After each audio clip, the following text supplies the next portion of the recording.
Hi Capricorn! Kamusta? Ito na po ang inyong reading, monthly horoscope, tarot reading for April 2024. Kuha lang po tayo ng ilang messages para sa inyo.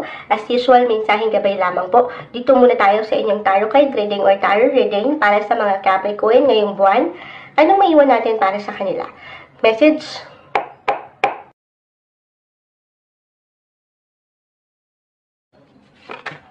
Okay, may bumagsak ng isa.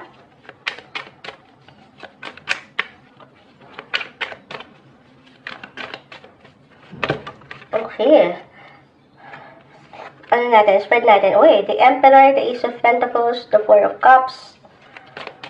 Okay, at pa tayo dyan. Capricorn. April. Nine of Cups, reverse. Paisa-isa yung bumabagsak. And the Four of Swords, reverse. Sige, actually, Capricorn. April 2024, be ready, okay? Be ready sa ilang new beginnings. Usapin career muna po tayo. Karera, buhay, trabaho. Maging ano pa man po ang inyong pinagkakabalahan, pinagkakakitaan, naway pantay siya. The Emperor, the Ace of Pentacles. I see professional growth for you guys. Especially po kung alam niyo naman sa inyong mga sarili na nitong mga nakalipas na buwan or taon ay higit niyong binigyan ng commitments, okay, ng pagkaseryoso, yung effort saka sa inyong mga buhay paggawa. Wala pong imposible na mayroong growth, mayroong improvements, or even development sa part na ito this month. May pag-level ups. And short, yung bago, yung new beginnings, mayroong promotion, recognition, or kahit simpleng appreciation ito mula sa nakatataas. The Emperor ay narito, your boss, or kung kayo ay business owner, something positive sa part na yan mula sa inyong kliyente or sa isang proyekto. Positive possibilities, guys, when it comes to your career. Merong professional growth, progress, na kung saan ito na. Kumbaga, this is something fulfilling, exciting sa feeling dahil ito po ay pinaghirapan. Okay? So, ayun na. I-claim na natin ito. Merong awards, reward, or achievement this month para sa inyo. Gaano man po yan kalaki kaliit, sa realidad tayo pa rin po ay magkakaiba ng posisyon, okay, sitwasyon, ayan.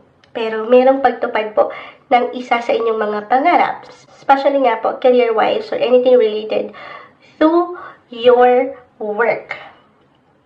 Dito mapapalitan yung ilang pagod. Ayan, the Four of Swords, Nine of Cups, both are in reverse, ng kaginhawahan, nung kasapatan, nung galak, nung excitements.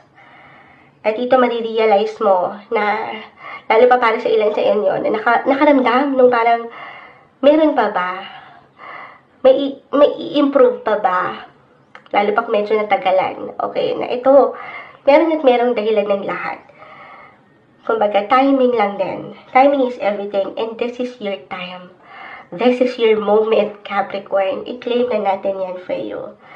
At once na matanggap mo to, of course, nasa sa'yo yan kung i-accept, pero definitely, mas kung seryoso ka sa work as a Capricorn, very career-oriented kayo, hardworking, then of course, lalo pa kung ito ay isang promotion, halimbawa, or pagtaas ng postasyon, maaaring lalong umangat sa inyo yung commitments.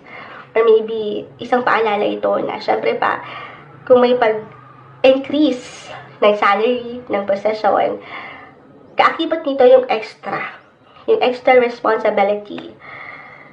Kumbaga, mas magiging seryoso. Na, ang ganda, diba? Lalo pa nga kung, ito na rin po yung hinihintay ng ilan sa inyo. The Four of Cups. May magandang progreso pagdating sa inyong mga buhay karera, Capricorn. Or, for some of you, if ever hindi mag-apply yun, buhay career pa rin tayo. Kung naghahanap kayo ng trabaho or bagong trabaho, andito po yung magandang sign, okay, ng pagbabago or bago. New beginnings, new potential, new offer. And it's up to you, of course, to decide kung tatanggapin ba ito, kung bibigyan ng pag-aksyon. Ito is something, of course, na hindi mo mamadaliin, especially kung bago. Take everything one step at a time, huwag kayo mag-inep, ipaproseso sa inyong mga isipan, aalamin yung bawat detalye ng inyong pinapasok or papasukin. Hindi sa hindi magiging okay. Okay? Lalo pa po, this month, kasi itong, astrologically speaking, si planet Mercury will go on retrograde phase again this month. Mercury is the planet of communication, transportation, technology. Diyan pumapasok yung ilang contracts, agreements. So, very important na inaalam nyo yung bawat pag-aksyon or decision, okay, na gagawin this month. Tulungan lang ang sarili na huwag magmadali. Okay? Tingnan, basahin, i-research yung kinakailangan yung bawat hakbang or bawat details. Or kung may kontrata, babasahin, totoo naman din that you should always know your business. Lalo pa nga po, if this is something new para sa'yo. Okay? So, other messages, if ever hindi mag-apply yun about sa karera, trabaho. For some of you, umaangat dito ang sektor ng pamilya, yung ilang pangarap na meron kayo sa kanila. Or maybe isang message po ito to have that bond this month sa anumang paraan na magkakaroon kayo ng get-together, kahit simpleng lang to, gathering, or pag-uusap, yung kasiyahan, yung enjoyment, kung saan na ikaw marirelax naman. Okay, this is the best month to spend more quality time, especially with your close friends and family.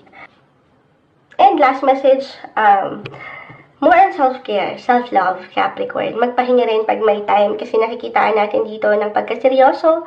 Yung kanina ko pa na-mention, yung commitment nyo ay pang long-term. I mean, yung attachment nyo sa tao, sa inyong boss, sa trabaho, ay seryoso, na hindi masama. Okay? Kaya lang baka may pagkakataon na sobrang attached nyo sa isang tao, sa sitwasyong ito, relasyong ito, baka dyan merong tendency na makalimutan nyo naman yung kayo. Okay? Kasi 4 of Swords, 4 and 4, sabi ko nga, mag-spend ng time sa mga taong alam nyo makakapagpahinga kayo. Kasi iba-iba naman tayo ng paraan sa salitang pagpapahinga. Okay? So, self-care, self-love, magpaspa, mag-relax, mag-enjoy. Deserve. Okay? Deserve nyo yan ngayong buwan, of course. Capricorn, kuha na tayo ng pinaka-final words, advice na maiwan natin para sa inyo this month.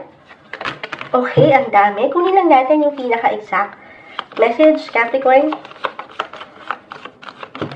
Okay, add pa tayo dyan. Okay. Inspiration. Ayan, higit kayo may inspired.